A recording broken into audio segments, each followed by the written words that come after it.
बर' सावथुन नायनो मोजां मोनग्रा क'क्राझारनि नायगाव आरो गेन्द्राबिल हालामनि थाखाय जोबोरैनो गोजोनथाव खौरां। माखासे साननि उनाव बावैनो दिन्थिफुंनो थांगासिनो राजत कमल बान्था मोननाय बर'नि आलायारन सावथुननि रिप्रिमियार श' आरो फैला एमसिएलए आबुं बर' सावथुन। जौगाखां आरो जाखांफु मोननै कमिटिनि जथाय बानजायनायाव दिन्थिफुंजागोन बयजोंबो नायनो नेनानै थाजानाय आलायारन आरो फैला एमसिएलए आबुं बर' सावथुना।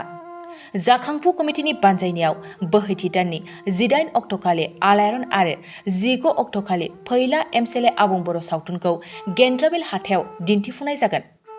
जौगाखां कमिटिनि बानजायनायाव बोहैथि दाननि 21 अक्ट'खालि आलायारन आरो 22 अक्ट'खालि फैला एमसिएलए आबुं बर' सावथुनखौ नायगाव हालामनि खाख्रिगला गुदि फरायसालिनि गेलेग्रा फोथाराव दिन्थिफुंनाय जागोन। मोन्नैबो जायगानि दिन्थिफुंजानो गोनां हाबाफारियावनो बर' सुंद' सावथुननि जाखांफुनाय कमेडियान फावगिरि अनिल आरो प्रेक्टिकेल बिथांमोनाबो रायजो राजाफोरखौ गोजोनग्लाय होनो बाहागो लाफैगोन।